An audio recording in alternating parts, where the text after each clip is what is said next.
Hi, today I would like to show you how you can solve the issue with MEMO fields used in different data-aware controls.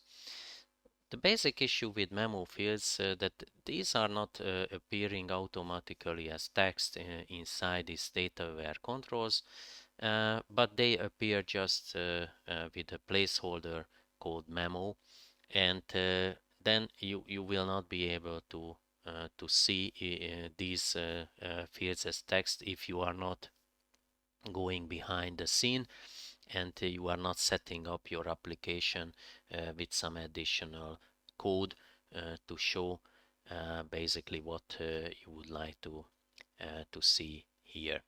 So um, I was defining here a very simple application with a form with a TDB grid control on the screen, and to load the data into this TDB grid I was putting a memo set and a memo data source on the screen as well, and I linked together these things. To define the database, I was already showing in a previous example how you can do that. So basically, you are setting up your database file name in a dataset control with a file name with the correct path to it. So not just the file name, but also the path to the file itself. Then you give a name to the data set.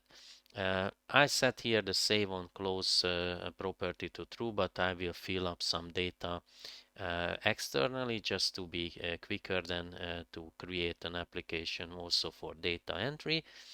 Then I put here the store definitions property to true, just to basically uh, store the definitions once these are created for the design time, and then whenever I open the application I can get back the definitions. And I gave a table name to the table itself, so I called it memos.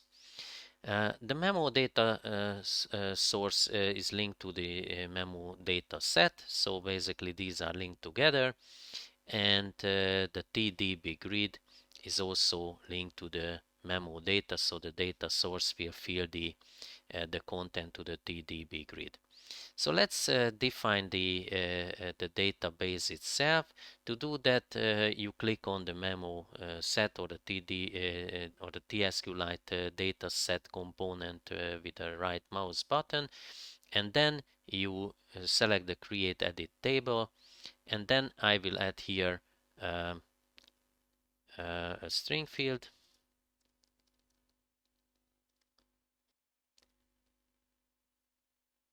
and then I add a memo field which will be field type memo. And then I create the table because it was already created earlier. It's recreated now, the table, and I have the two fields created. Now I can set it to active, and then the file itself is created. So let's see the TDB grid itself.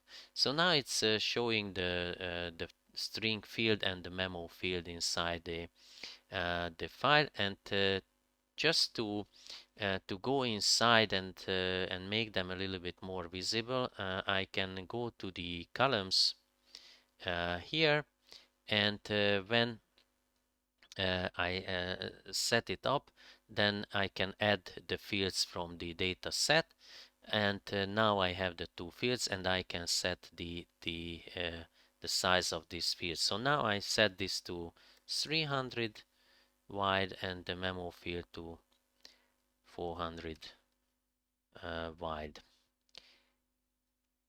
So now once we set up the form itself, we can see here that we have the string field and we have the memo field. Of course, we can go and do it or check it a bit later, that how it filled up.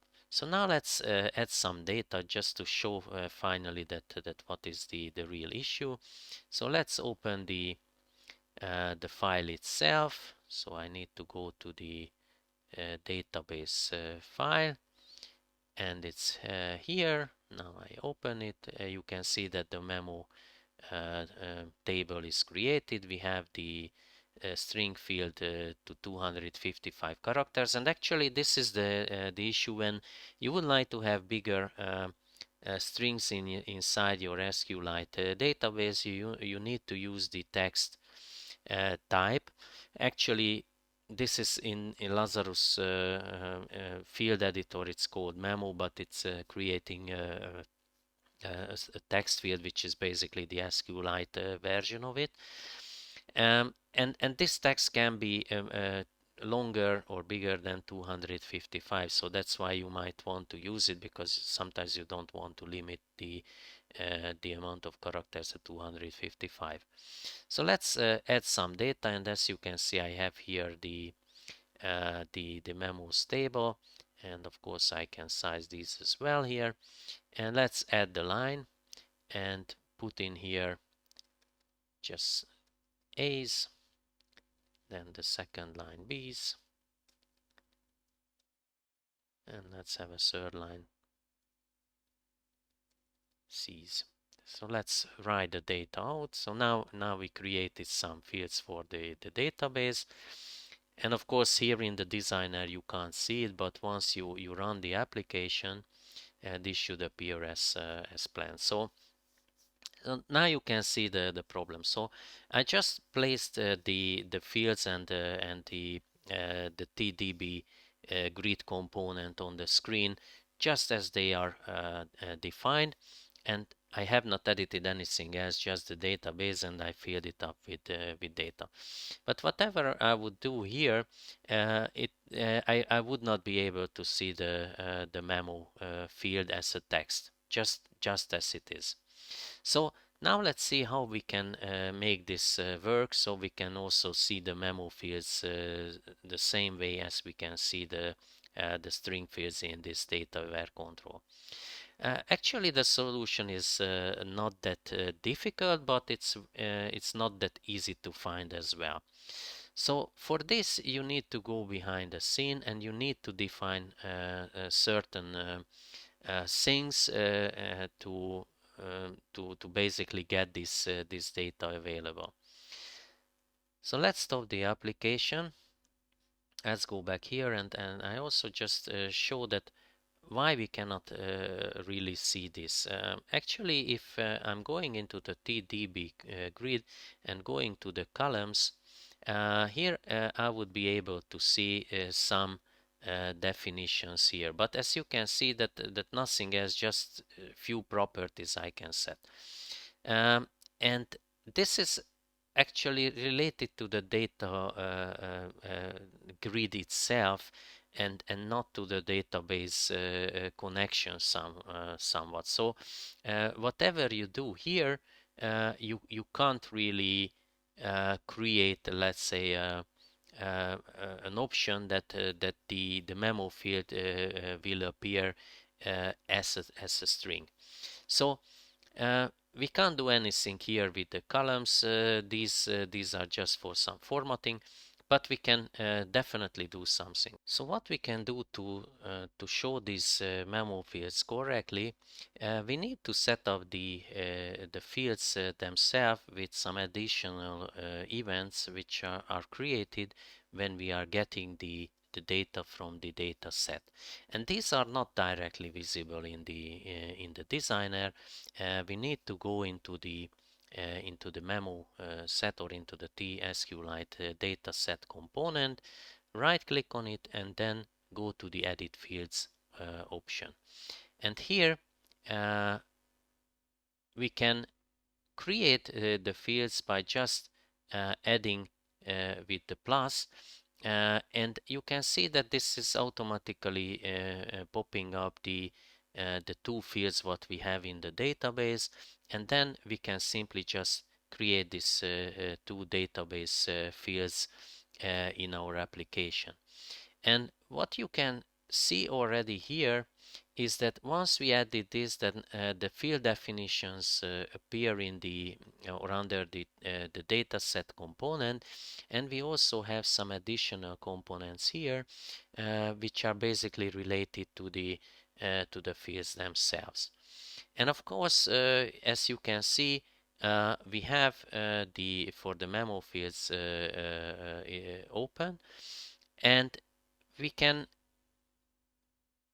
set certain things for this individual field as well, but right now we don't need this property sheet. We need only the event sheet. And you can see here that we have an onGetText and onSetText event, and these are basically happening when we are trying to enter a data into this field, or we want to display the field itself. And what we need to correctly show the memo field is the onGetText event, and we can create, of course, this default event just as we created any other events or any other procedures for an events. And this is creating this memo field getText procedure. And as you can see, we can get as a sender a T field, and we can get or we can set back a text which will be finally displayed in a normal format, let's say. And now we can or what we need to do to show the memo field correctly is that just simply change this a text itself to the content of the field which we have here basically with this T field, and from this we can say that this is the sender. And just as we are defining for any other database application that we want to take out the value from the field itself as a certain let's say type. Here we can simply say that let's show it as a string. So now we define this this text field getText a procedure with this field itself, and now we can run the application, and what we will see is that the memo fields appear in the right way as a text. The second thing is that, of course, if you might have more memo fields inside your application, so let's add an additional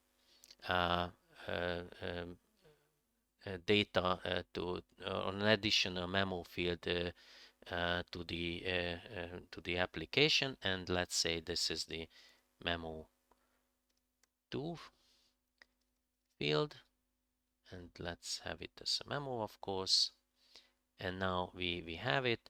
We just create again the table, and now we have, of course, this data set defined, but we don't have data in it. So let's open the database again.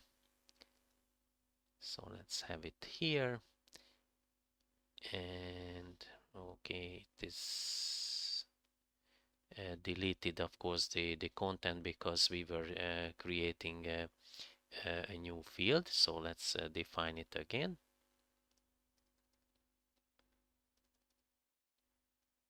Okay, then another one.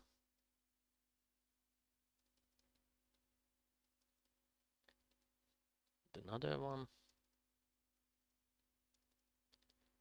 Let's write it out. So now we have the 3 fields, but of course we still not see it because we still have just 2 fields here. So now we can come back again here. Okay, we can add the additional 1 field. So this is done.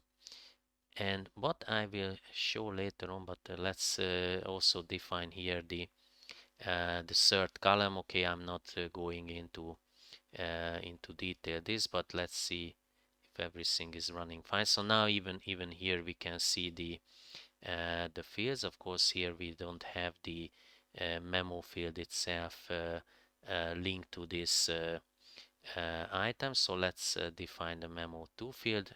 Okay, now we have it as well. So here we also have the memo field, and of course, as you can see that this third element is also given or defined here, but the onGetText is empty. And now we can make the trick. Let's say that we redefine this.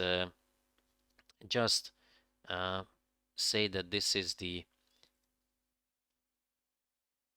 field get text. Let's call it field get text because we want to use it for all the memo fields. So if we change to a, let's say to a standard procedure with the same content, then we can link it to the onGetText. And of course here we also need to link it to the onGetText just to be consistent with this setting. And now we can run the application, and as you can see it is showing the memo fields correctly everywhere. So we don't need to have separate procedures for each field. We can use only one field, which is basically changing the content from a simple memo type or memo text given in the memo field to the content of the memo field. So this is basically how you can overcome this small issue with the memo fields inside data aware control. I hope you enjoyed the tutorial, and if so, then please don't forget to subscribe to my channel. And with this, I wish you happy coding, and see you next time.